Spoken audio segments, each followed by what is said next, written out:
Hello, ladies and gentlemen, boys and girls, football fans across the nation and around the world. This is Tim May with the Tim May Podcast. You notice Jake Ballard, I said football fans, not just college football fans, because we're going to be talking primarily about the Super Bowl 56, which happens to be 10 years after Super Bowl 46. I'm trying to remember somebody who played in Super Bowl 46. Help me out with that. Hard to say. All the hits to my head. It's hard to remember. Yeah. But ladies and gentlemen, Jake Ballard, former Ohio State tight end, former NFL tight end.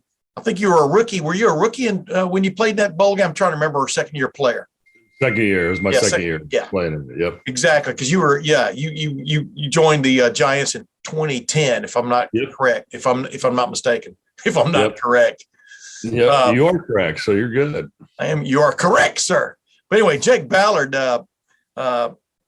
co-pilot for the Tim May Podcast this week. Thanks for joining me, my man. I appreciate you having me. Anything to hang out with Tim in the winter weather months. Yeah, I know, man. February, the worst month God ever invented. Probably that way down in I got to figure it's that way down in Australia too, because it's probably hotter than you know what down in Australia right now because it's summer down there. But I digress. I wanted to get on. I wanted to get you on because you played in the Super Bowl. You know what Super Bowl angst is all about. You know what the preparation is all about. You know about the feeling almost, I would think, of ecstasy that you've reached the pinnacle of playing in a Super Bowl, and yet you've still got to play in it. You got to get over the jitters and play in that game. And the reason I've got you on too is one of my guests this week is going to be Jim Burrow. I've had him on many times before, the father of Joe Burrow. Had him on many times during that run to the Heisman Trophy back in 2019 for his son. But we're going to talk about a few things with him too. But the interesting thing, the reason I wanted you on was just to give me the memories of that week building up to that game. Do you remember, and this is a game the New York Giants ended up winning with you making, some big time plays in that game before suffering an injury, which we'll get to maybe later. But do you remember in the buildup, like as we record this early in the week this week, were you already feeling nerves, or was it just, wow, one more game to go, I hope we get through this? I mean, what were the thoughts, I guess? Well, we had that season for us was an up and down year. We started off strong, then had some lulls in the middle of the season, then had to win out the last 3 games to make the playoffs, to win the NFC East. And then it seemed like we were just breaking stride at the right time. Everyone was healthy. We were playing our best ball. And then we just kind of rolled through the playoffs, and we had a gauntlet for playoffs. I mean, we played Atlanta, which was a really good divisional wildcard team. And, number one in their conference was the Saints. So that's why they were a wildcard team. But then we beat Atlanta. Then we had to go up to Green Bay, third week in January, and beat the Packers, who were the number one seed in the NFC. Right. How cold was it that day? How cold was it? It was about 15 degrees. Yeah. So, I mean, not a lot of wind. We actually played there live the year before that, and it was -6 degrees with a real feel of -15. So not as bad as that year. But, we needed to take care of them. We ran all over them, played pretty well. And then we had to go to Candlestick and play the 49ers when they were breaking stride with old Jimmy Harbaugh. And we were in a slugfest with them, knockout, drag-out fight, and we ended up winning in overtime by a field goal and clinch the Super Bowl. So it almost seemed like we just were destined, or we felt like we were supposed to be there. So the week leading up to the Super Bowl, I don't think it hit me until we actually got to Indianapolis. We were just another week of practice in New Jersey in our indoor. But the minute we get to Indianapolis and you start seeing all the Super Bowl marketing and Super Bowl signs and where we were staying and everybody making a big deal, that's when it really hit me anyway. Like, oh man, this is it. This is the real deal. And it was very surreal experience for me. It's hard to put into words. The media comes around, right? Even if you're on media day, for example, it's a crazy time too, right? I mean, do you remember anybody with the Giants PR wise or whatever, public relations wise, warning you guys about saying stupid things or how to approach media day? Do you remember anything like that? Well, at this point in time, I think we all were. Most of the guys are professionals and know not to give any bulletin board material. And my media experiences I became much better once I got to the NFL, and I actually was put in front of the camera a lot. You know, at Ohio State, I didn't get interviewed a lot, hard, and wasn't in the media room a lot. But at this point in time, I'm pretty used to them and knew what to say, what not to say. So we didn't have to worry about that. It was fun seeing the frenzy of the media day because it was on a whole different level, because there's reporters and newspapers from all around the country and world at the Super Bowl, you know, not just your normal hometown guys in Jersey and New York. So that was an experience in itself. Yeah.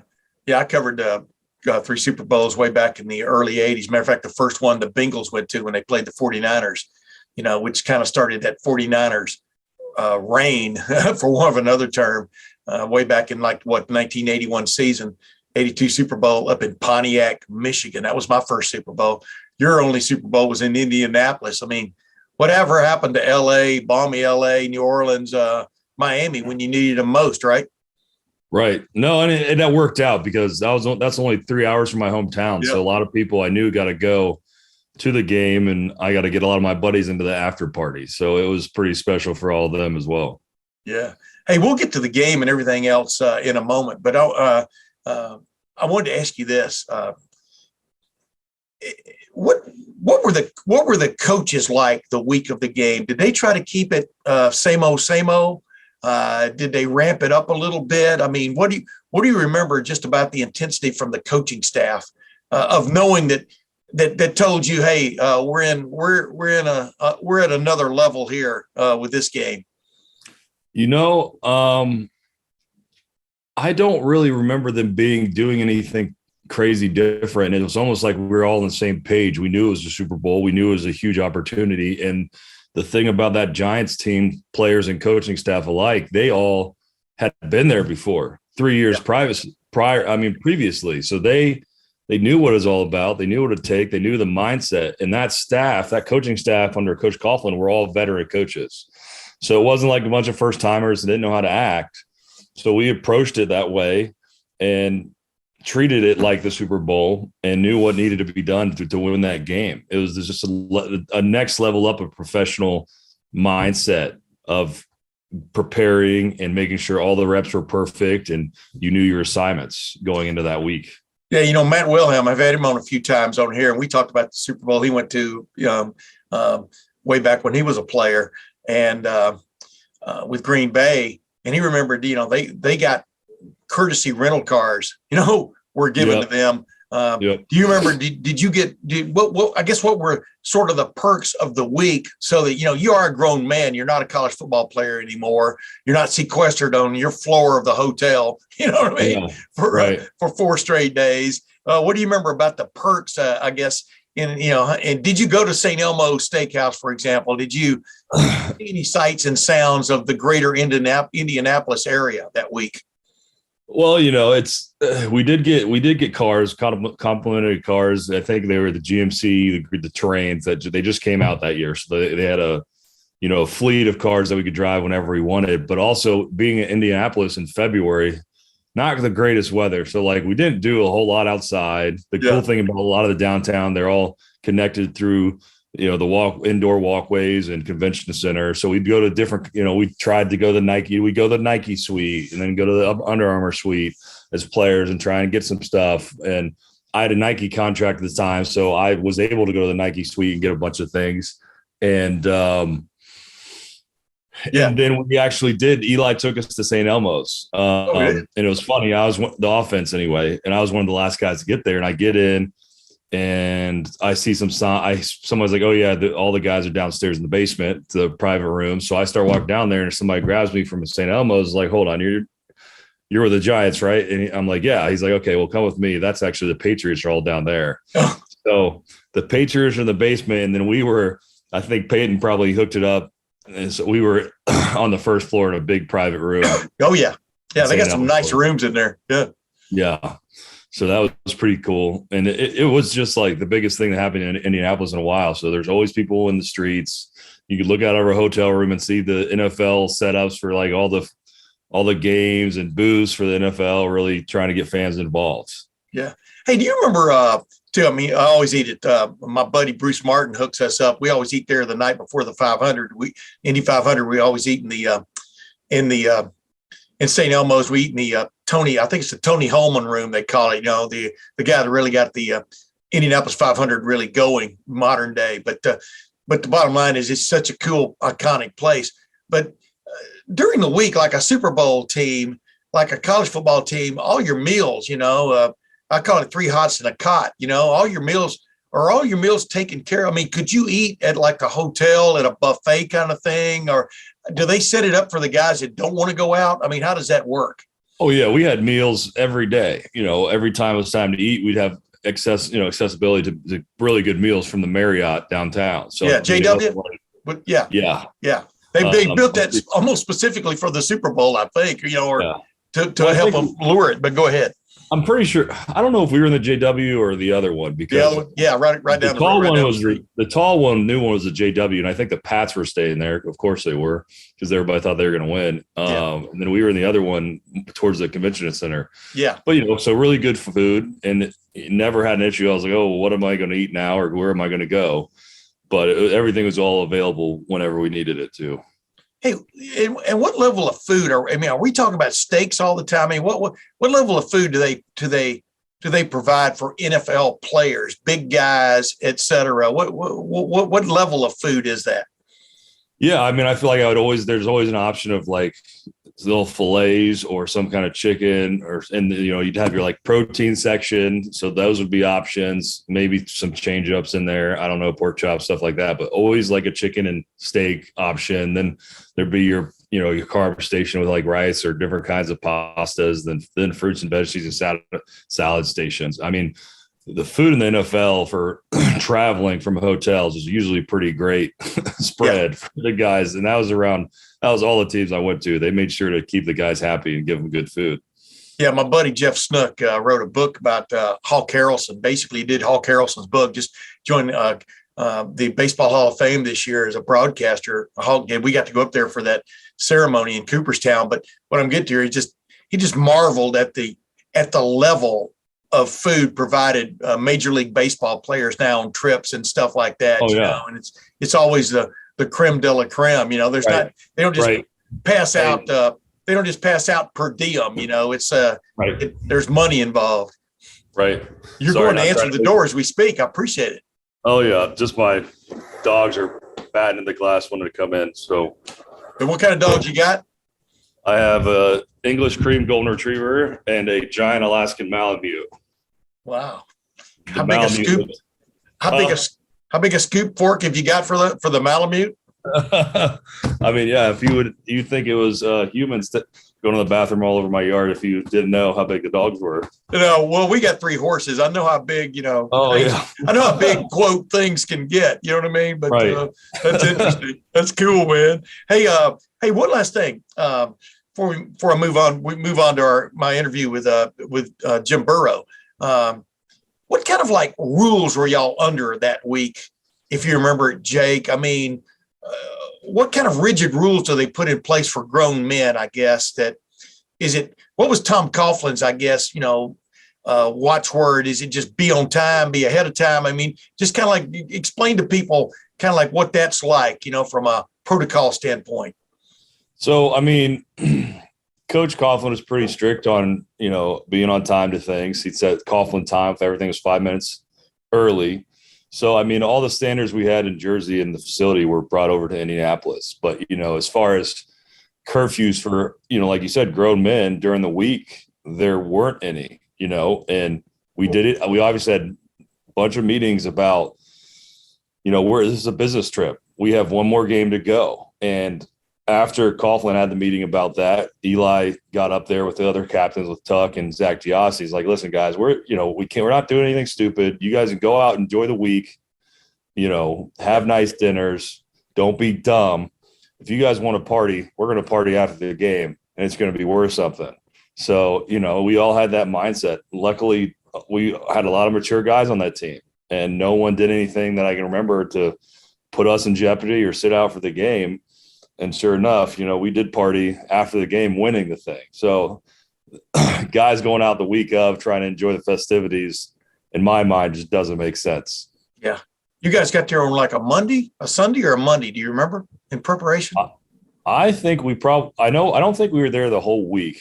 I think we were there probably just under a week. So I would assume we probably got there on Monday or Tuesday. Yeah. And did you room?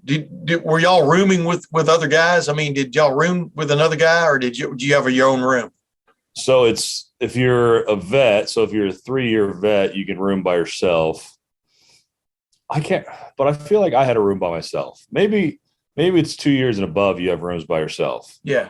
Because I don't think I did have a roommate. Looking back. Yeah. That's interesting. You don't remember that. The reason I was going to ask you was,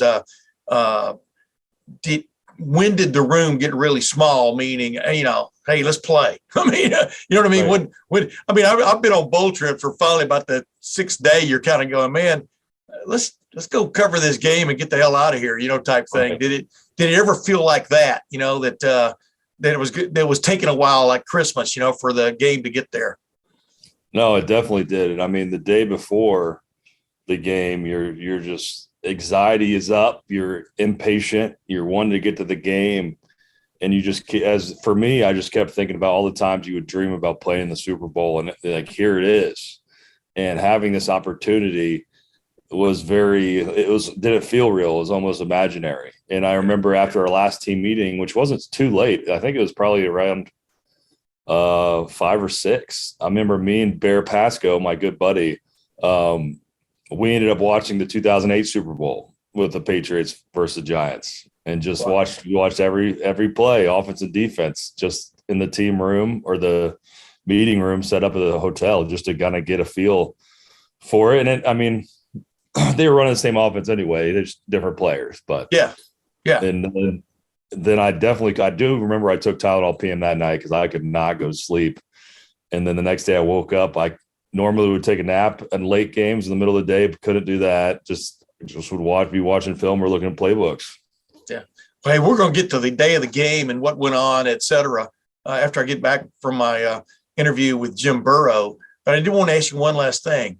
Was there ever, you remember any teammates or anybody during the week buildup, any kind of angst involved, meaning, guys going, oh, I don't know if I even belong here. Guys second guessing, guys, having obvious nerves that they're about to play in the game of their life. No, I don't remember any of that because at this point in time, we went through the gauntlet of qualified teams. I mean, besides the Falcons, I would say the Packers and Niners would have had a heck of a shot to beat the Pats just like we did. So, in our minds, we took care of these guys. So why can't we take down the Pats? And we already beat the Patriots earlier this season. So we're like, we knew they were beatable. Beating Tom Brady twice in a season is hard to do, almost impossible for a lot of teams. But we know we had all the right tools. So there was never any of that, but more like quiet confidence, like having fun at practice, getting after each other, but being smart, not hurting guys on their team, but kind of just, iron sharpening iron a lot of times. Did you guys each practice, the two teams each practice at the Colts indoor facility? Where do you remember practicing? No. So because they were the AFC team, they got to practice at the Colts facility. And we had to practice at some smaller school who had an indoor facility. I can't remember their name, or maybe it wasn't Indiana State. Was it IUPUI? Was it that? Maybe it might have been. I just remember the colors were maroon and white. Oh, okay. I can't remember the Salukis. That's not Indianapolis. No. I'm trying to think where. Yeah, because I've been to Indianapolis a million times. I can't remember. But it was a decent indoor for a smaller school. Yeah. Okay. Like Butler. It wasn't Butler, right. Was it? No, it wasn't Butler. That'd be fun. It's funny if y'all practiced in Hinkle Fieldhouse.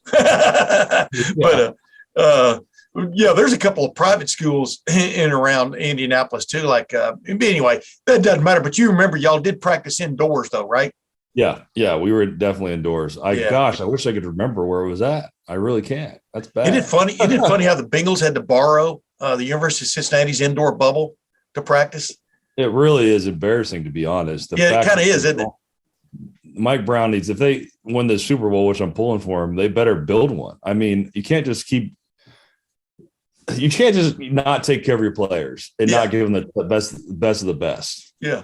And their practice facility, is right next to the stadium down there. I think you've been there, but, right. And they just walk across the street, I think, from their regular locker rooms in the stadium. I mean, it's about as budget you can get. I remember when I covered them back in the early 80s, late 70s, early 80s, they practiced at a place called Spinney Field, which is on like the west-southwest side of Cincinnati and kind of in this industrial district and stuff. And boy, there was nothing highfalutin about that facility at all. Right. It was pretty funny, but hey, they got to the Super Bowl. That's all that matters, right? I mean, I keep reminding people Duke plays in Cameron Indoor Stadium, not exactly a palace. Of course, I think their practice facility is pretty nice, but it's just what kind of attitude you got when you get to the game, right? That's what matters. Right. Absolutely. Well, hey, let's get to my little conversation with Jim Burrow, who's been on the Tim May podcast many times, including during that run by his son, Joe Burrow, the transfer from Ohio State to LSU. When he got to LSU that second year when he made the run to the Heisman in 2019. And Jim's one of my favorite people ever, former college football coach, obviously defensive coordinator at Ohio U, before he just basically said, to heck with that, I'm going to go watch my son play college football his final year at LSU. And what a magical year it's been, and what a magical ride he's been on, right, Jake? I mean, the Heisman Trophy ceremony, being the number one pick in the draft, although he had to stay home for that because of COVID. But now the Super Bowl, that's a pretty good run, isn't it, Jake? Oh, it's unbelievable. You couldn't write a movie script any better than what the life Joe Burrow is living out now, and not to mention overcoming that knee injury from last year. Yeah. A big knee injury. With the knee injuries nowadays, usually they come back, but you never know. Yeah. And for him to come back the way he has and lead this young Bengals team who are hungry, it's amazing, especially the ups and downs of their season.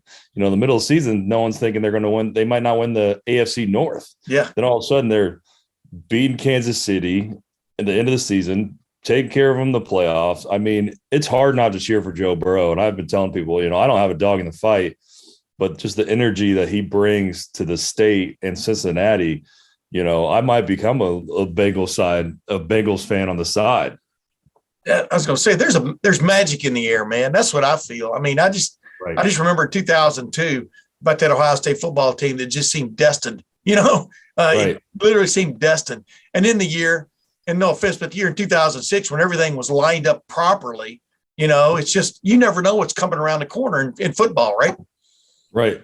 No, you never do. And especially this year, there are so many teams that are pretty close in talent level. So you didn't know, there was no just one dominant team. Yeah.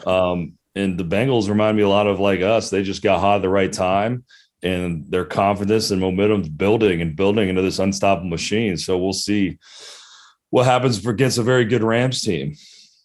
Well, hey, we'll get back to more conversation with Jake Ballard, ladies and gentlemen, in just a moment. But now let's get to my conversation with Jim Burrow.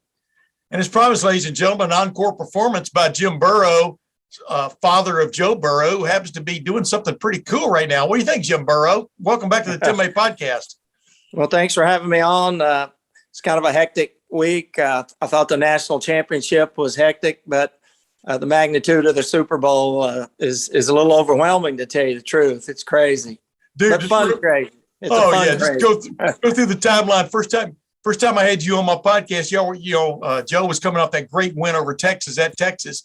You and your wife had crappy seats that night, if I remember correctly, down Memorial Stadium. Whatever, and just moved on to go into the Heisman. Well, actually, Heisman Trophy situation, ceremony, and then obviously he was taken number one in the draft. You guys had to watch that from home because of COVID, but then right on down the line, your seats keep getting better and better, don't they, Jim? Yes, but they were quite expensive this week, even though they get a couple of free tickets, but we had to buy more. So, but yeah, they should be pretty good. I'm hoping, and the Bengals have been good this year. We do get good seats, so that's positive. Hey, real quick, give me an idea. What are y'all paying for seats for all these other people? What are y'all paying? Oh, it's anywhere. Some of my friends are paying $9,000 a ticket. There's some out there for $5,000 and $6,000, but I mean, it's crazy. And some of those aren't very good seats, the 9,000 ones. And I didn't pay any of that. One of my friends did, but we have tons of friends going down there from Athens. They don't have tickets. They're just going to hang out and stuff. So, sure. Maybe some things will come up, but I doubt it. If you don't have any leaving Athens, you're probably not going to get them. Yeah, I'm going to be in Las Vegas on Super Bowl weekend. Oh, you are? I'm going out there with a good buddy of mine, Jeff Snook, and we're gonna do a little podcast from out there and stuff, but just to hang out because if there's any place as crazy as Super Bowl weekend at the site, it's in Vegas at those sports books where people are betting all kinds of props and stuff. I don't do that, but I like to watch other people sweat. You know what I mean? Well, that's the one vice that I've never gotten into is gambling. So me neither. It interests me for, like you said, other people, but I'm not willing to lose money to make money. Yeah, that's exactly me. But I am intrigued by the lines, by the prop bets they throw up. Who's going to be the first guy to get a first down? Maybe who's going to be the first guy to pee his pants? Who knows what they come up with? For the Super Bowl. Yeah. Hey, let's just get right down to it, Jim. How amazing is this as we sit here right now? Like I said, the first time I had you on my podcast, Joe was coming off that great win at Texas when everybody kind of went, hey, that guy kind of looks like Tom Brady, Yeah. And now it's like from then on, it's just been an upward climb. But how just pinch yourself is it for you and your wife and stuff to watch this? Yeah, I mean, we're super proud, obviously, but and excited, but it's you do have to pinch yourself. It's like a dream, but I don't know if you could fit all that into one dream. It would have to be multiple dreams, but we've just been fortunate, blessed to experience Joe's ride, his journey, and it continues for one more big one. And we're head out there at the end of the week, and to think that your son is going to be a starting Super Bowl quarterback, it's pretty neat.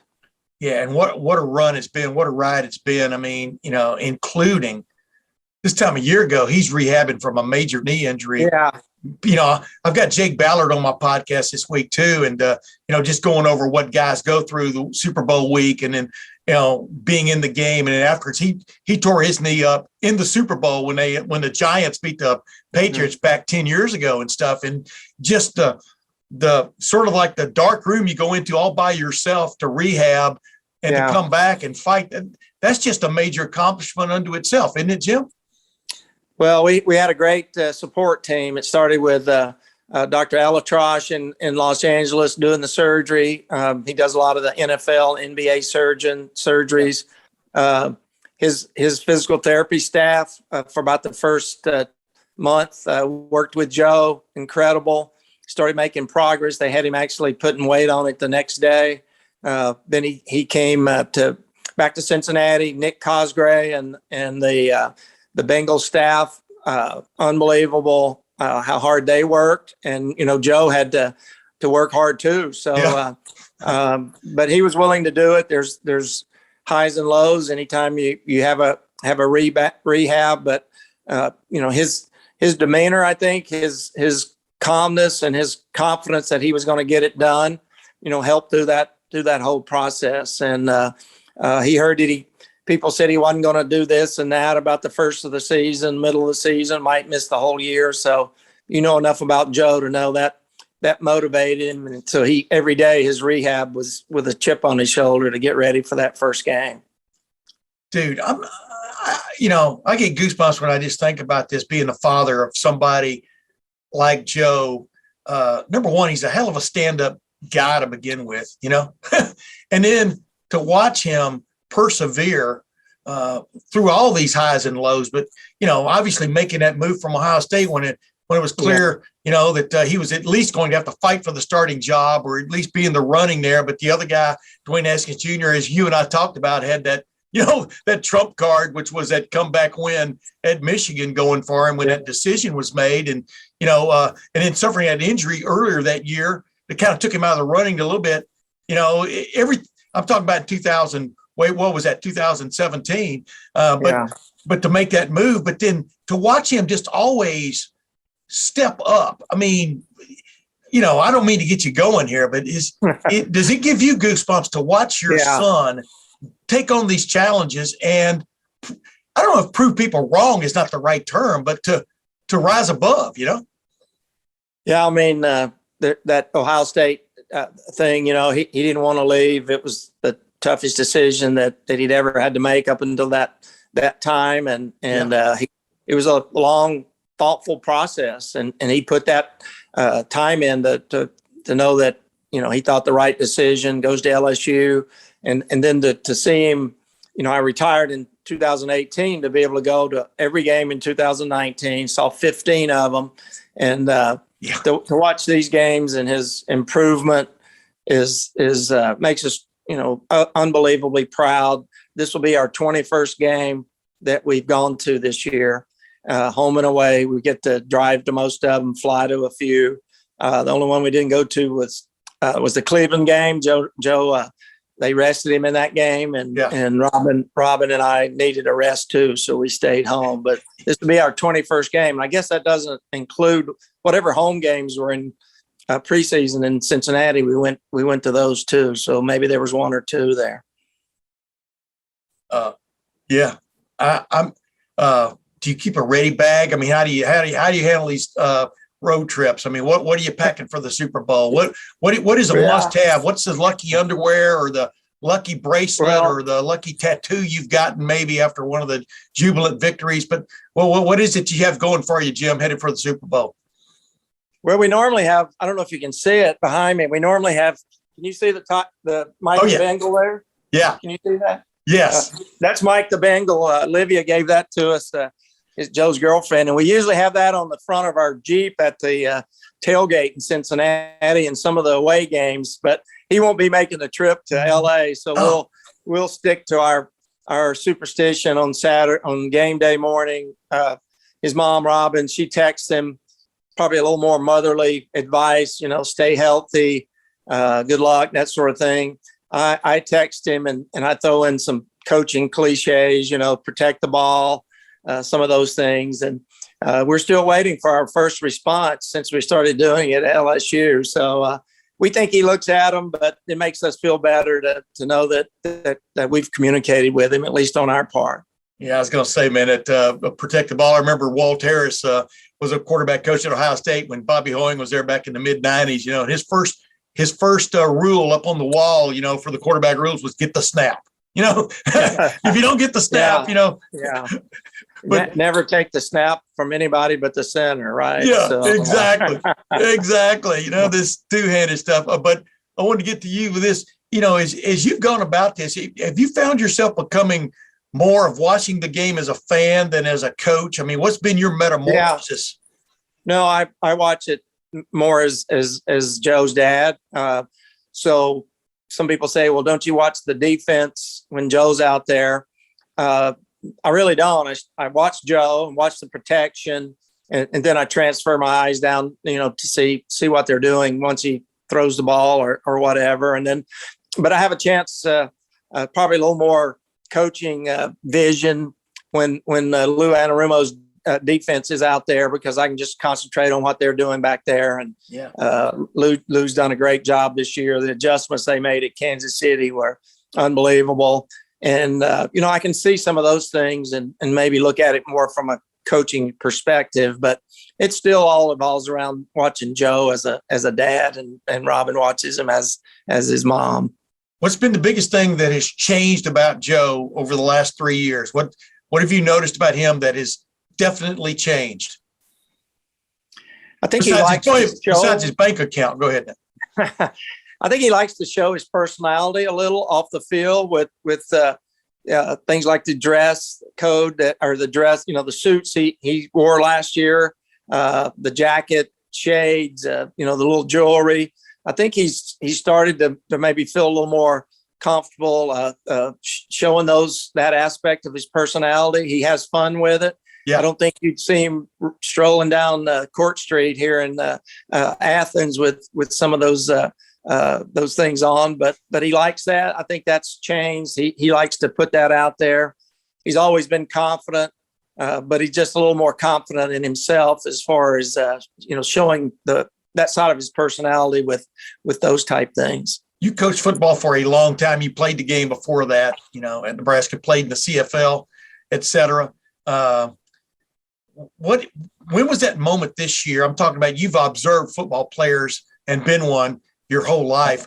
When was that moment this year when you knew he had gotten past the rehab, gotten past the knee stigma, and was playing his game? When was that moment? Because I would think as a father, it hit you. Yeah. Wow, he's really balling now. He's not, he's holding nothing back. When was that moment, Jim? Well, the first game was a huge stepping stone. So we knew at that point that he was at least healthy enough to play at a high level. He wasn't 100%. And then the week after the bye, where he got a chance to step back, get back with Nick and get some real rehab days in when they weren't preparing for a game. And he came back out and he was a little more active as far as extending plays, scrambling, running the football.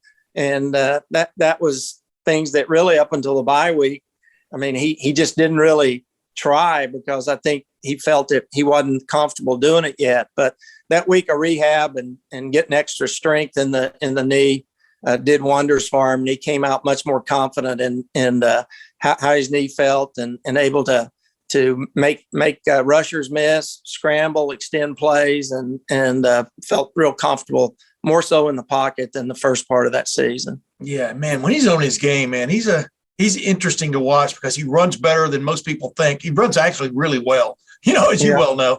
And then, but he's got that look about him, like you were talking about when you watch him, you watch the game now almost through his eyes, but he's got that quarterback demeanor that I find hard to explain to people, but I can just watching a quarterback's helmet, I can see when he is all of a sudden seen something he really likes and then delivers the ball. You know what I mean? It just, I don't know if it's like a calm comes over the guy, but he kind of has that look about him, doesn't he? That he's going to eventually figure this play out.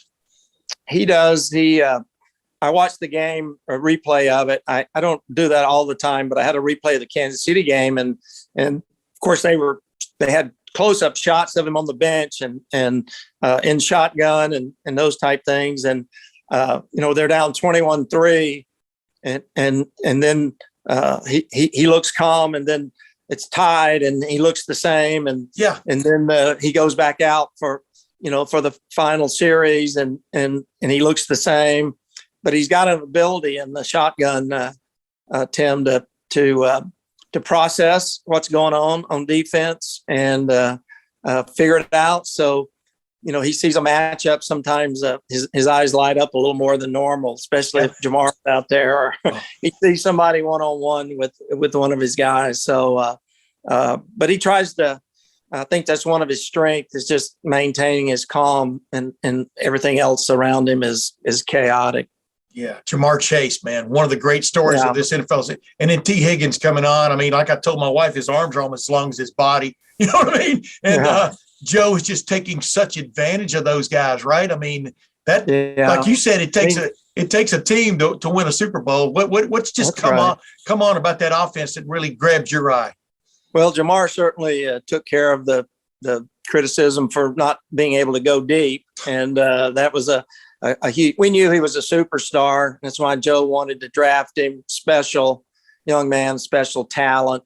But then last week, they did a pretty good job of taking Jamar away, and some of those catches T. Higgins made. That last one, I mean, Joe put it high and outside, and he just snatched it out of the air to get us in a pretty good shot for a field goal. Tyler Boyd's awesome.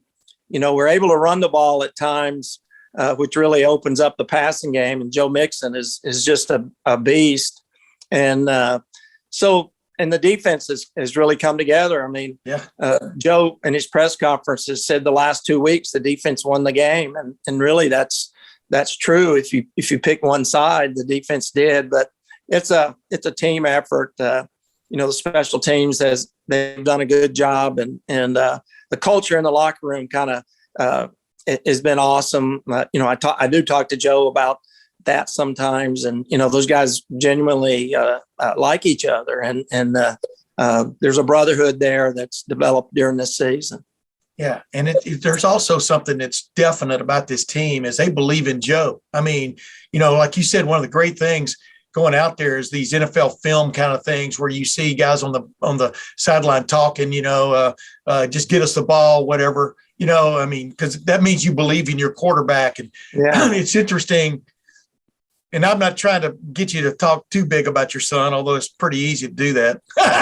But well, I'm his dad. I don't mind bragging sometimes. He's beaten Patrick Mahomes twice this year. Yeah. You understand what I'm saying? Yeah. And in the first time when that debacle down at the goal line was turned out good for him, but like Joe said, you don't want that guy on the other side of the field to get the ball back, and right.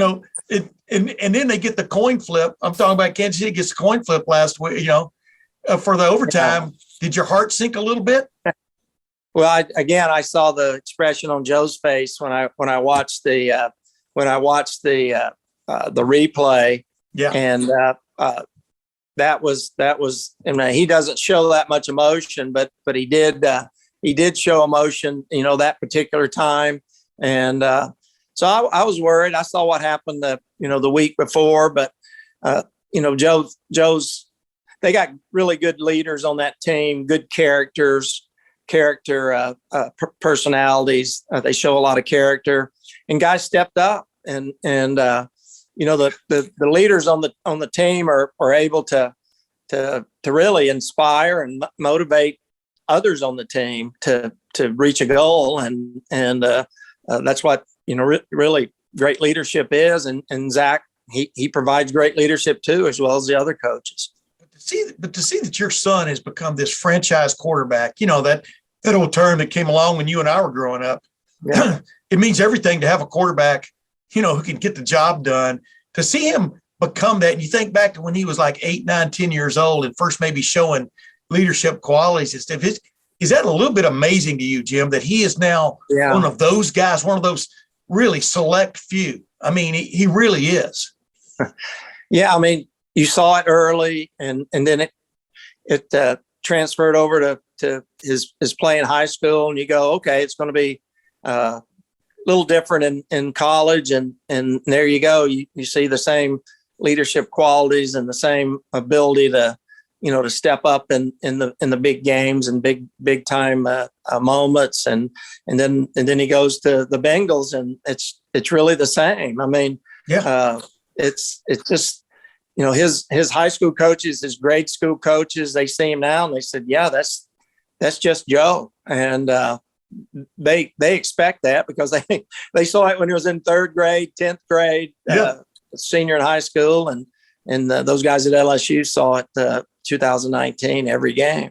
I was going to say, he seems to relish the moment. I mean, relish the tight moments. I'm talking, everybody loves a blowout every now and then, but he just seems to like rise to the occasion. As a coach, can you, as your coach, when you were recruiting and stuff, could you see that in players when you were a coach, or did you just hope they had it?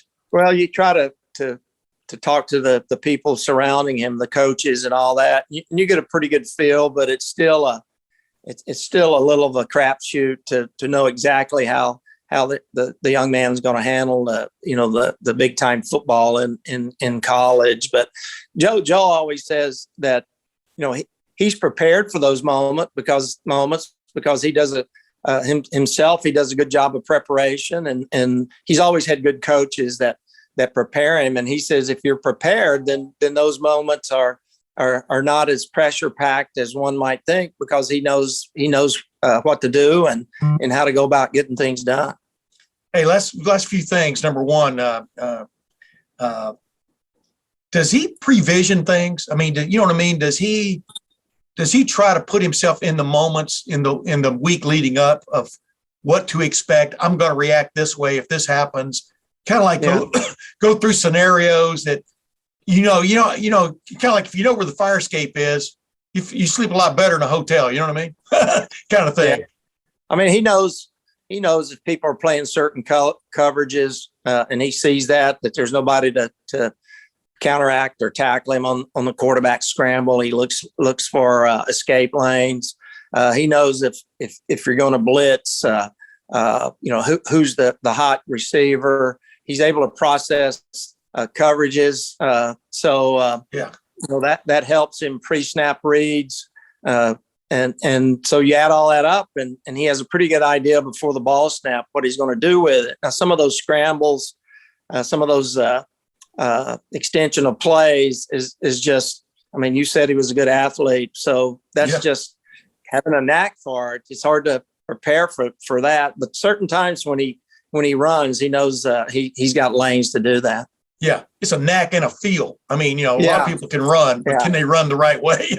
I mean, when they're hanging on his back and stuff, and he's able to throw them off, you're really not prepared for that. You just kind of go with the flow there, and he's been able to do that the last few games. Did that one scramble where he worked out last week, and then the guy kept chasing him. He stepped through it like a leg hold trap that just missed, and just kept going. You kind of go, man, you can't make this stuff up. This just has to happen, right?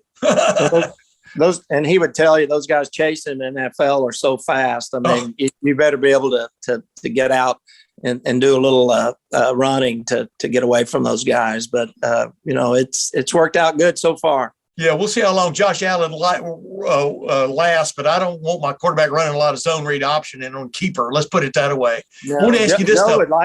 would like to, but I'm sure they're not going to let him do it. Oh, no, man, you're much more. This is what sets you apart. Real quickly, were you amazed by the way the offensive line got its act together from one week to the next, from going from 9 sacks and also getting knocked down really hard many other times the previous game to what they did last week? And do you think that will carry over into this Super Bowl against Aaron Donald and Von Miller? Do you have a little bit more, confidence in that line now?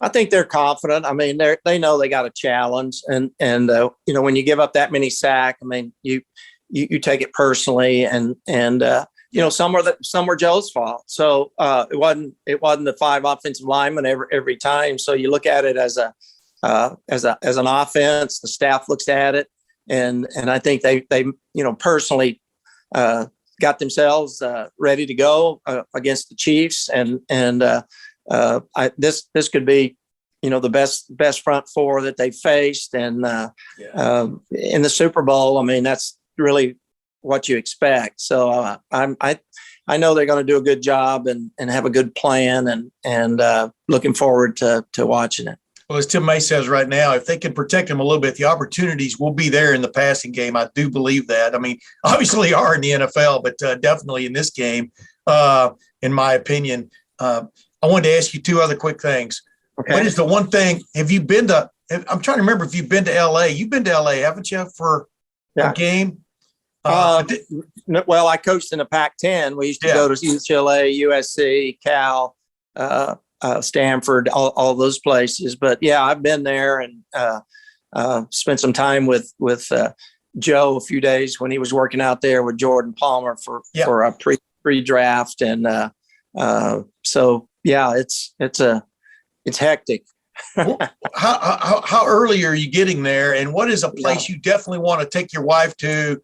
Y'all have either a great, a great viewing thing or a great restaurant or something. What is a place that's you definitely going to do no matter what?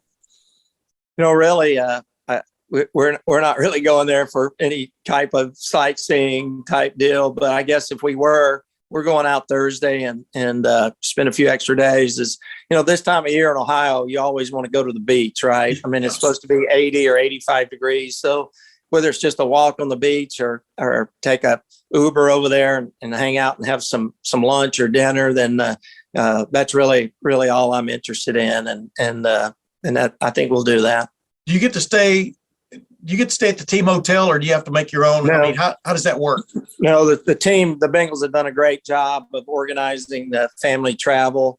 The players were instructed the things to do. I kind of jumped in there and Joe took him out of the loop, so that we were able to fill out all the forms and organize the tickets. There was a few things we had to discuss with him, but I can see where if the player is doing that himself, I mean, you can lose focus. You can get distracted. I mean, it's a process. I mean, we're just now today finalizing that whole process with the Bengals, and Joe couldn't have really done, he likes to stay in a routine, and that routine could have definitely been disruptive if Rob and I hadn't kind of helped this thing out.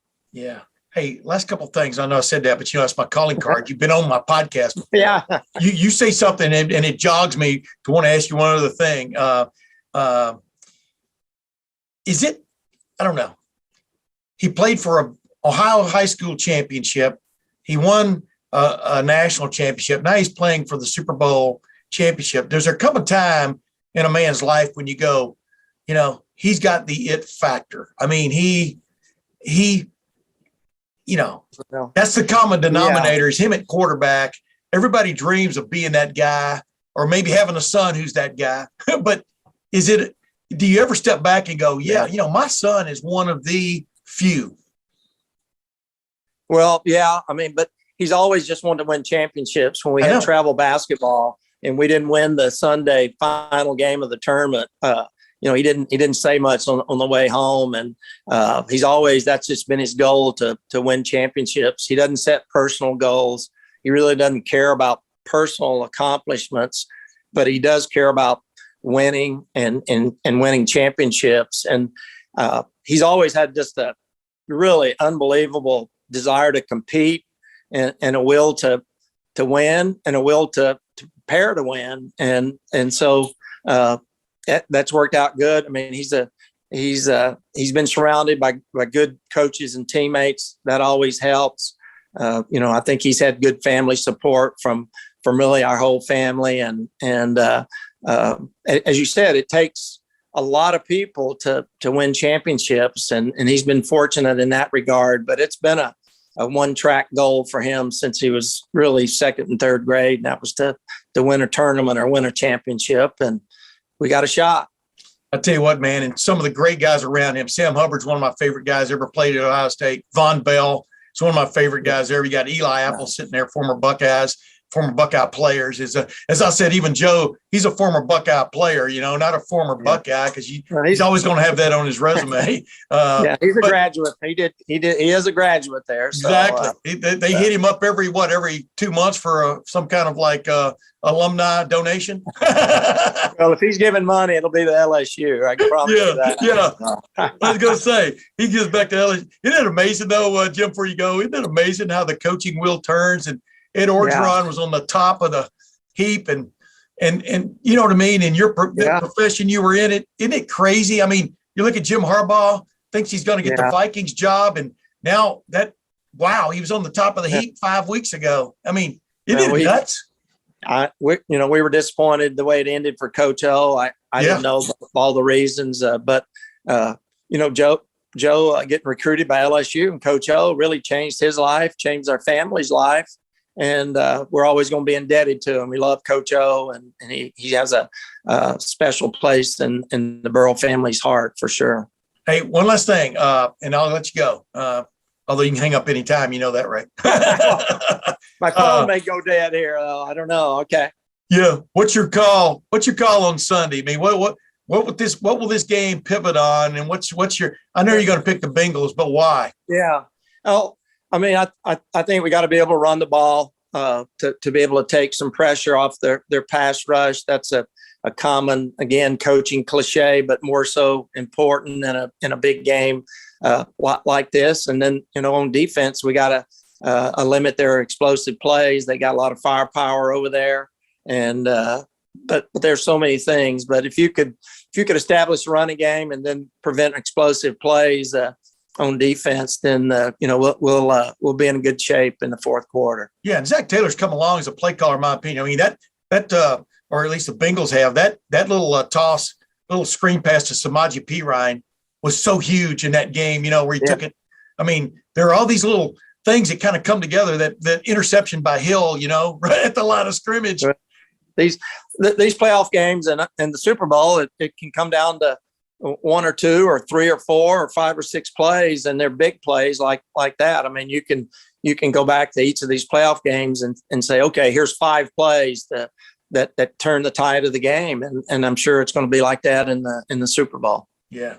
Well, ladies and gentlemen, Jim Burrow joining the Tim May podcast again. And Jim, have a good time out there. I'll talk to you when you get back. All right. Maybe a week or two after you settle down, and the hoopla. I really believe the Bengals are going to carry this out. And and as I keep telling people, I think the better quarterback right now, the one playing the best is Joe Burrow. We'll see, because I've always liked Matt Stafford. I always thought he deserved a shot, and he finally ended up on a team where he could play. It is kind of interesting how these things have come at each other, isn't it? Yeah, it's we're excited. We're confident that Joe's going to play well in the Bengals, and we'll see what happens. Ladies and gentlemen, Jim Burrow. Thank you, man. Thank you. All right, man. And as always, ladies and gentlemen, I appreciate Jim Burrow for joining the Tim May podcast. We had some great times in that build up to the Heisman way back when, and for his son, and now he's going to the Super Bowl. And this is something his son will be experiencing, and Jim will be experiencing basically for the first time, game day. What do you remember about game day, Jake Ballard? Do you remember waking up 3 times that morning? You remember just getting a good night's sleep? And then what were your thoughts immediately when you woke up on Super Bowl morning in Indianapolis at the Marriott in Indianapolis, Indiana? Wait, did you go, wait a minute, Indianapolis, am I in the wrong city? No, right. Why is the Super Bowl here? No, I woke up feeling pretty drowsy because I had to take, like I told you earlier, I had to take Tylenol PM to go to sleep, which I never usually have problem sleeping back then. But just woke up and just immediately kind of felt a pit in my stomach, like, okay, well, it's here. So it felt like it was the day was 100 hours long before we even got to the game. But I feel like once we pulled up to the stadium, like, all right, oh snap, it's here. And then from that point on, it just kind of flew by. I felt like really we'd go out and warm ups and be in Indy and seeing the whole facility. It was just insane. It just was that morning. Were your coaches or your teammates, were y'all keen on still watching video? I mean, in a preparation step, when does that part of the preparation end, I guess, for a pro football team, and how much is too much, I guess, but go ahead. I guess there's never too much of preparation. I guess I would say prefaces by saying that it'd be too much if you start second guessing what your game plan is. You know what I mean? Yeah. Stick to your game plan, go with it. So like day before game and all the meetings, often, team, offensive, then position groups, you would still be going over certain things, or maybe there's a last second thing, a note the coach wanted you to see. But I think every guy was different. Some guys just stick to keep looking at film with themselves, or maybe they just go through plays, or maybe they wouldn't, maybe they're like, you know what, I'm set. Let's just get to the game. So I don't think there's any right, wrong, or different there, but some guys just like to watch all the way up until a couple hours before leaving for the stadium. What do you remember that was special when you went out for warm-ups? Was there anything, did anybody leave any kind of note or anything special in your locker at the stadium? Where your stuff is sitting there waiting for you to don your gladiatorial outfit? Did anybody leave any kind of note? Any kind of like, were the jerseys different? I mean, what do you remember about as you walked into the locker room, walked to your locker? Was there anything different about that experience compared to the week before or the game before? No, not really. I mean, the coolest thing is probably just seeing all the people blow you up, sending you texts, wishing you luck, right? From all the different facets of your life and timelines in your life, from high school, junior high school, elementary to college and pros. So that was cool, but nothing crazy different. I think it was just really neat when you actually got to walk out of the tunnel, whether you were going to go warm up before the team warm up. So you just go out in shorts and your headphones by yourself and kind of walk around and take it in. And that was pretty special. And now that I think back, I did have I think I went out there with my iPad for some reason, was taking pictures with my iPad. But now I'm thinking, you're one of those guys? Right. One of those guys, because that was a cool thing to do then. And I'm thinking, I don't even have the iPad anymore. I don't have any of those pictures. So it is what it is. Yeah, I know. I don't know how many pictures of, the great thing is you always have a camera with you. You know what I mean? There's always a camera now. The bad news is you always have a camera. You know what I mean? Right. I mean, I've taken thousands, maybe millions of photos. And I think I got about 8 of them I keep, and of course I'm so lazy. I don't go through there and call it because I go, hey, I may need that photo one of these days, but they don't. But yeah, I can imagine that. You're trying to figure out, hey, I've got to capture this moment because everybody says it's going to be special. It is special, but what's really special is actually being there, standing on that field, getting ready to play the game, right? Right. No, yeah. I mean, like I said, once you got to the stadium and started warm-ups, I feel like it all flew by so fast looking back. And I do remember a couple times during the games where I would take it in, like during a TV timeout, or 2 minutes. We're sitting in the huddle and you just kind of look around. Yeah. And I remember one time I knew where my parents I had my parents there and siblings and my brother and Evan Blankenship, my buddy, were there, and they were like in the end zone sitting together. And I remember Evan had a blue Giants jersey on. That wasn't a real jersey, but so it was big, and he was a big guy. And my brother had one of my legit jerseys on, so it was really tight, so that you could really spot them from pretty far away. Yeah. At one point, I just started looking at them in the huddle, and they told me after the game, they're like, "Hey, did you look up at us a couple of times?" I'm like, "Yeah, I did, because you're easy to recognize." And he's like, "Yeah," because Evan looked at me. He's like, "I think he's looking at us right now." That's pretty cool. Yeah, it is funny though. From game, you can see a lot of people, man. It's not like you're 10,000 yards away, right? I mean, right. It's not like you're sitting in a tree stand hoping a deer comes by, right? Right. Exactly. But and plus, as you're warming up, as you're going through your thoughts, getting your thoughts together and stuff, is it more of, I hope I don't screw up, or is it more of, man, I hope they throw me at least one pass? I mean, what was your prevailing thought, as the kickoff near? For me, it wasn't, I don't think it was really either of those. I mean, I guess I felt like I was prepared enough that I wasn't going to make mistakes in my assignments. So then it's like winning my individual battles. And obviously, I would have loved, I was like, dang, I would love to catch a touchdown in the Super Bowl. But also my main mindset was, we got to win this game. Nothing's guaranteed. There's no guarantee we'll ever get back. I'll ever make it back. So I have to do what I can to help this team win the game. I got to cover the Buster Douglas win over Mike Tyson in Tokyo. Yeah.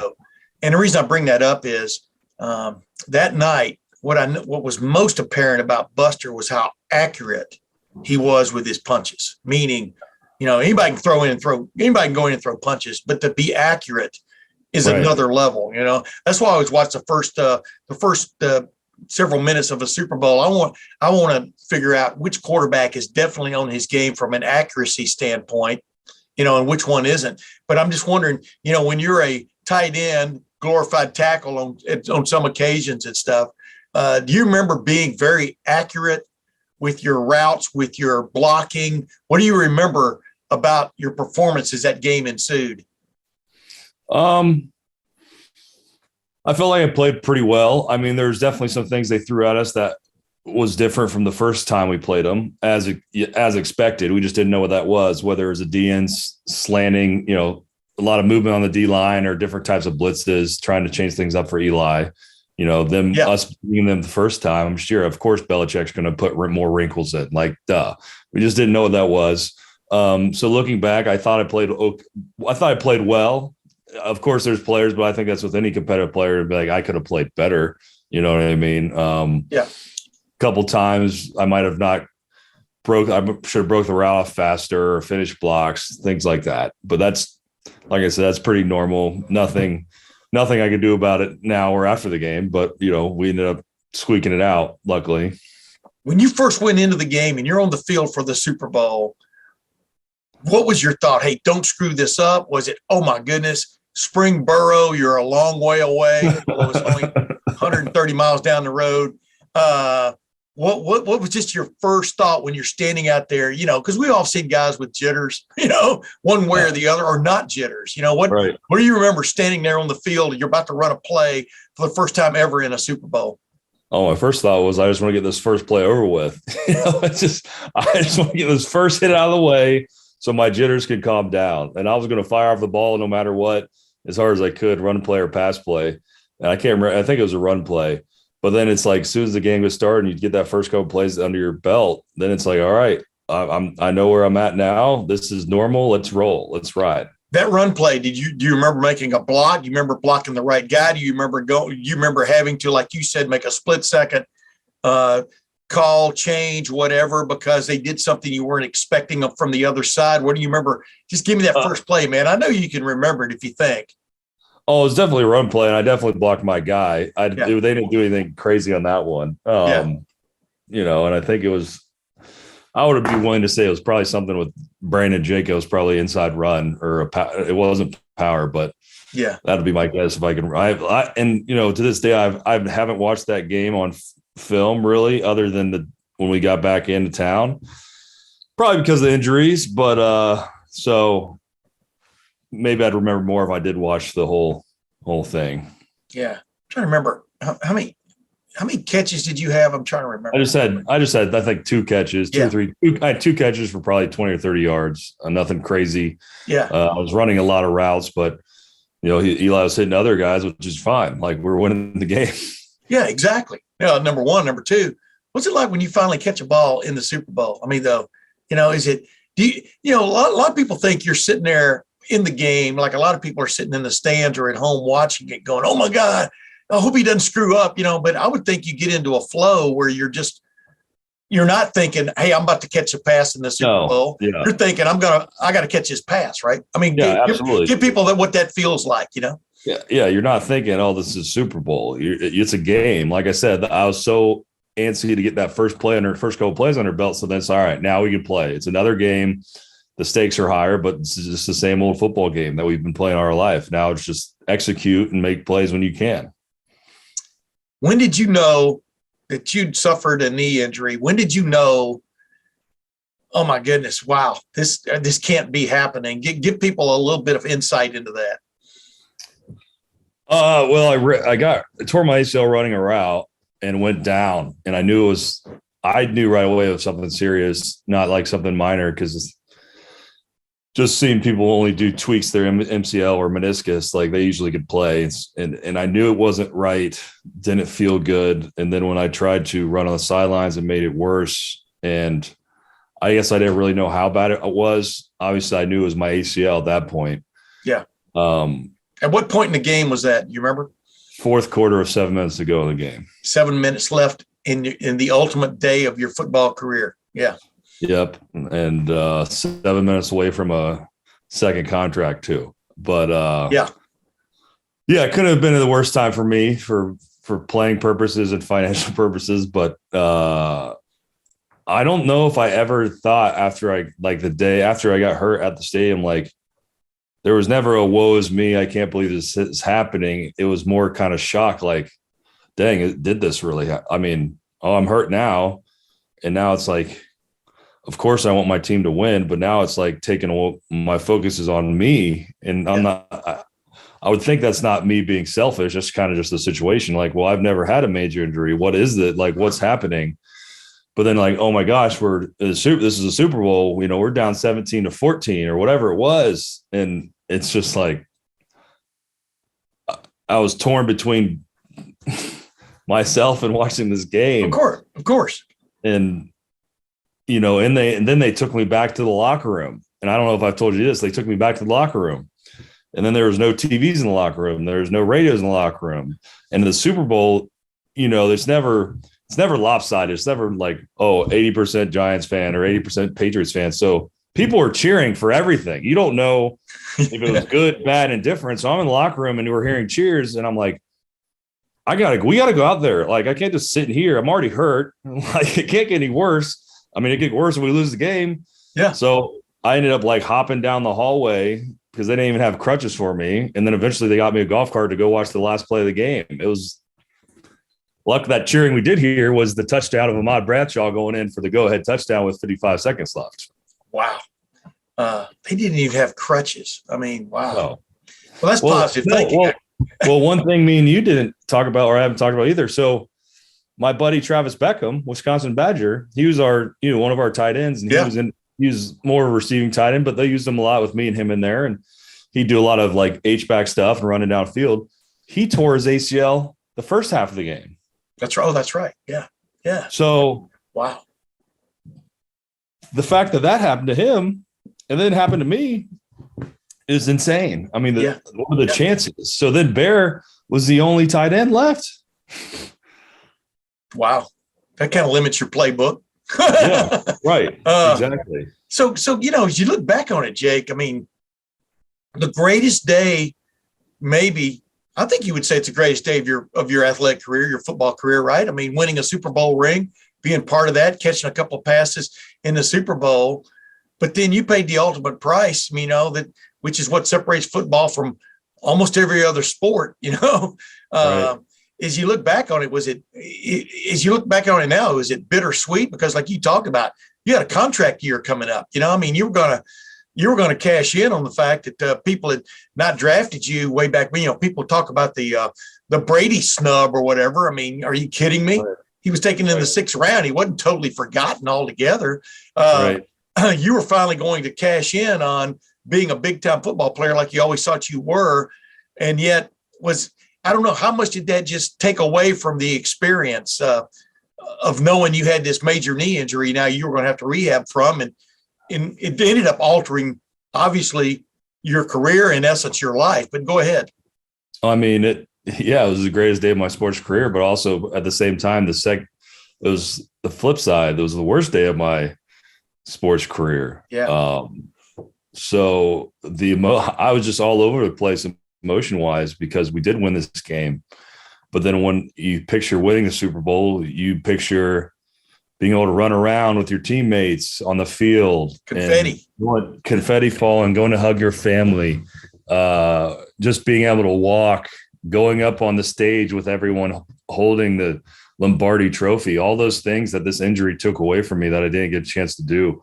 I didn't even get to hold the Lombardi trophy until 4 or 5 days later at the New York City parade. Like, I finally got a chance to hold it. And, I was so bummed after the game. Well, then after the game, we go in the locker room and I'm still in my football pants. I can't walk.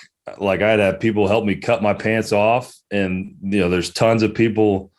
The whole locker room was filled with people from all different parts of the world, trying to interview. People were happy. And I'm sitting there like, man, I'm sitting on a chair going in the shower to shower myself, like, an invalid, just not what I was expecting. I never thought.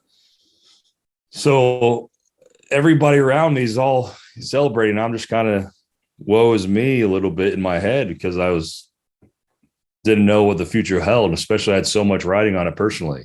Yeah. And then going back to the hotel, everyone's obviously concerned about me and my knee. And at the same time, they're happy that we won. And at one point, I just told them I wasn't even going to go down to the party with the team. Like, I'm just going to stay up here.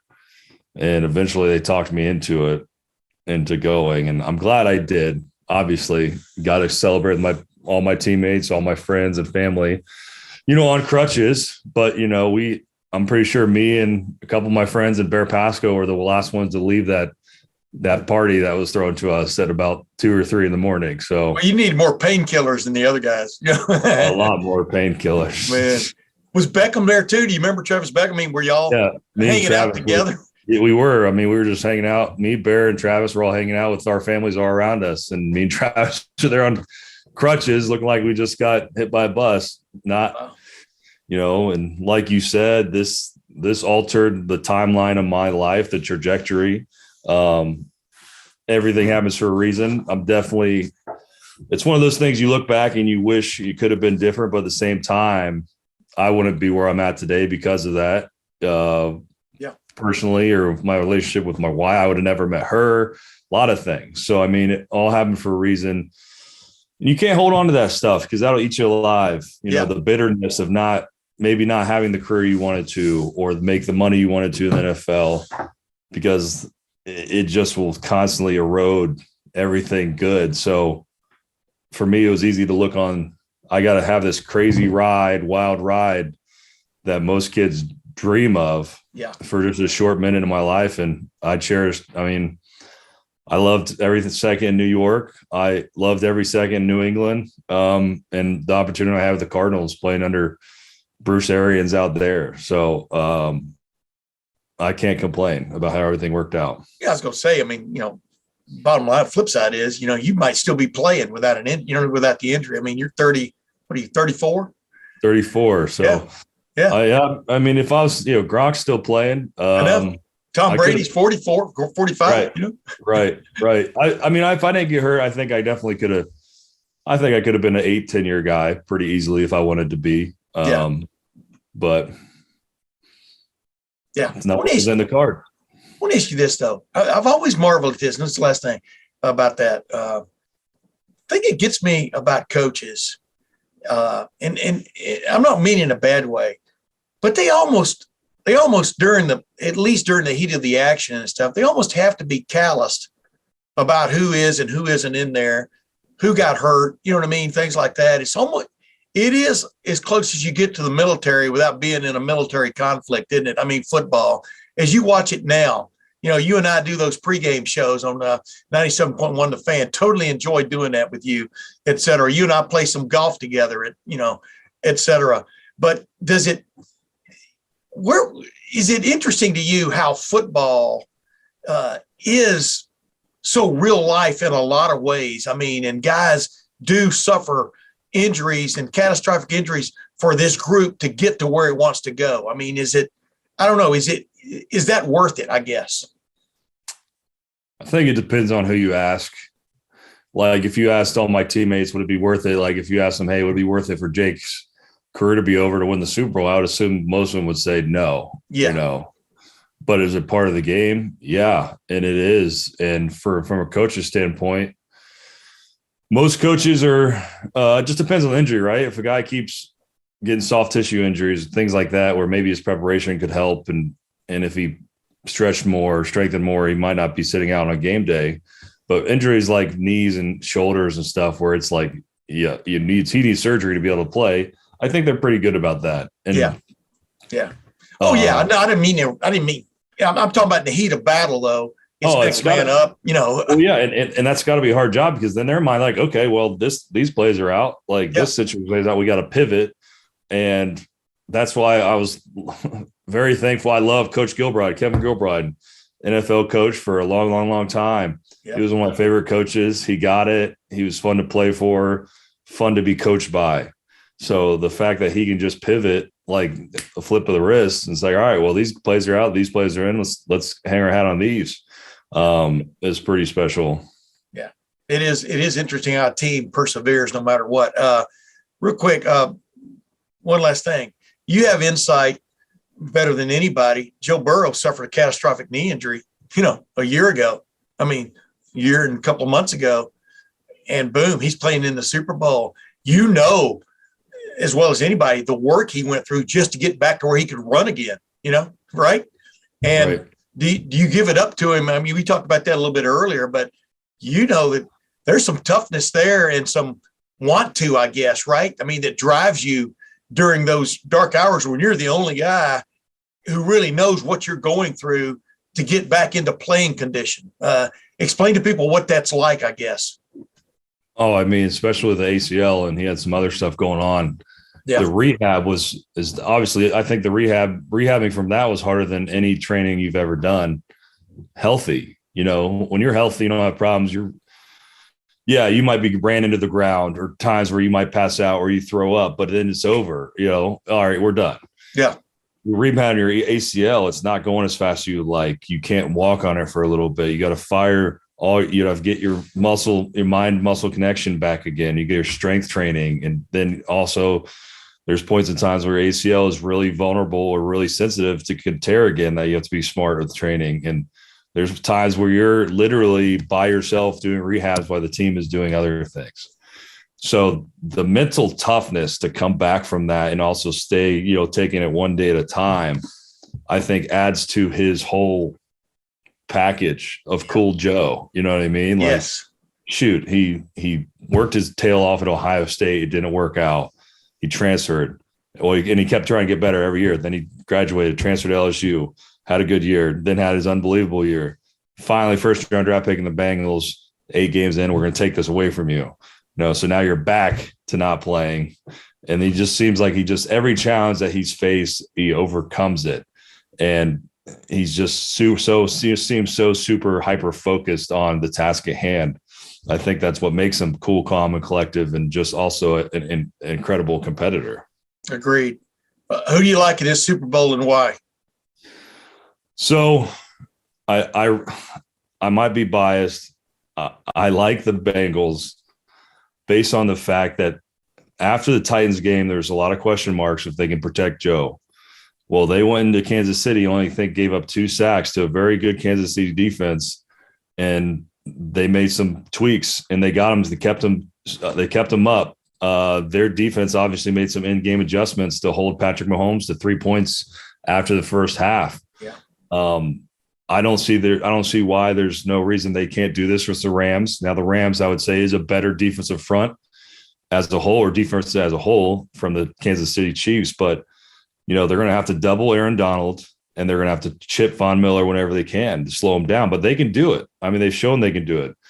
And I really like the offense of the Bengals with the 3 guys they got, with Boyd and Lamar Chase and Higgins. Yeah. That reminds me a lot of our receivers. We had Mario Manningham, Victor Cruz, and Hakeem Nicks. Like, those are all 3 studs. And then it stinks their tight end Osamoah I think that's how you say his name, got hurt because he was really coming on. But yes, Sample's it's solid tight end who can get the job done. And they're back. The Oklahoma kid. Why am I blanking on his name? I know you're talking about. Yeah. Joe Mixon. Joe Mixon. Yeah. Duh. I want to say. I want to say Samaje Perine. They're both Oklahoma guys. No, but I want to say Cabrani Mixon. But you remember that name from the past. But it's Joe. Yeah, Joe Mixon. Yeah. But Stafford's played with a chip on his shoulder. He's like, I'm here. And this will legitimize him if he's going to be a Hall of Fame guy or not. So it's going to be interesting. I think the Bengals have a really good shot if they can control the monsters on the Rams. Yeah, to me, it's intriguing. There are a lot of intriguing storylines, but you just touched on it. The storylines for the 2 quarterbacks. Finally, Matt Stafford's on a team that's capable, and he hasn't wasted it. Yeah. He's had some tough times. They've kind of won despite him a few times. Obviously some of those games were close on the build-up, on the lead-up to this, just because of the way he played, but then he got the job done. But he's just amazing near the twilight of his career that he gets a shot at the Super Bowl. Meanwhile, here's Joe Burrow, the great comeback player of the year, already crowned as a comeback player of the year. And, you and I both remember him. I remember him when he was 17 years old. Here he is playing in the Super Bowl. And it's just amazing because it's really funny. I was thinking about this the other day. I give the nod at quarterback to the Bengals. I mean, I really do. I just think Stafford has been sort of like hit or miss to a certain extent, and at times a little frantic. It really impressed me the way he settled down in the pocket and threw that little pass up the middle to Cooper Kupp when he found one-on-one coverage with Antoine Winfield Jr., the play of the year really for them against Tampa Bay. That just showed me, wow, in the moment he was there and engaged and delivered a great ball, but what bothers you is those other balls kind of he throws in between. But I don't know what's your take on that actual quarterback position. Forget about your sentiment. I think Cincinnati might have the advantage there. I do think Joe has an advantage because, like we've noticed, he's playing like a quarterback who's been here before, who's done it all his life. Isn't that queer though? I mean, it's really odd. Weird. Yeah, it's really odd how cool he is, and he made some big plays with his feet, escaping the pressure against Kansas Cig, almost Big Ben-esque back in Big Ben's heyday, like just rolling out, escaping tackles and staying up. And Joe's not going to make a bad throw. And if he does, he's not going to let it happen again. Where Matt Stafford's a little more wild west. I'm going to sling it a little bit. But, I just remember seeing Aaron Rodgers always talk about Matt Stafford. He's like, this guy doesn't get any credit for what he's doing because of the team he's on, but he's been doing this stuff for years with bad offensive lines or bad receivers throwing no-look passes. So, I mean, no better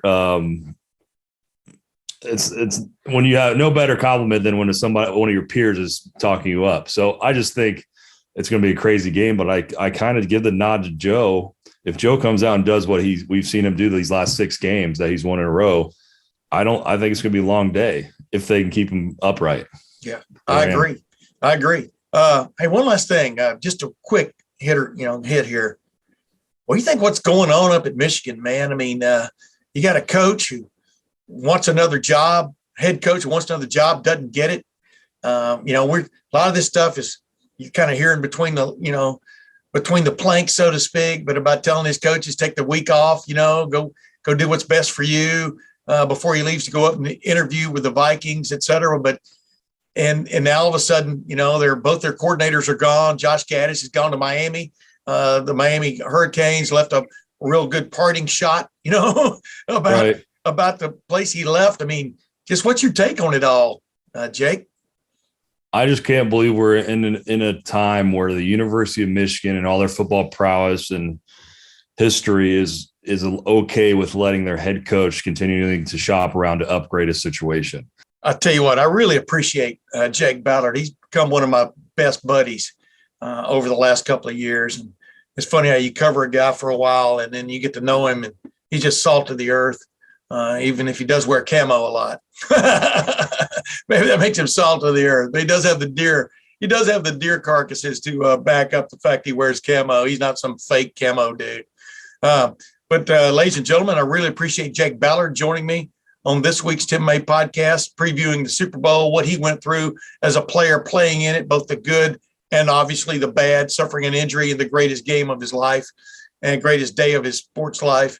And then also Jim Burrow for joining me again on the Tim May podcast. Man, you got a son playing in the Super Bowl. Not only that, but he is the focal point of a team that's gotten to the Super Bowl for the first time in 36 years. How exciting is that to be a father in that kind of situation? And so you feel good for Joe Burrow. You feel good for Jim Burrow and his family. And, I've got a feeling basically the Bengals are going to win this one. I just think they could be the better team on Sunday, not just the more magical team. But we'll find out. But you know what? For those folks, until next week, this is the Tim May podcast. We'll see you then.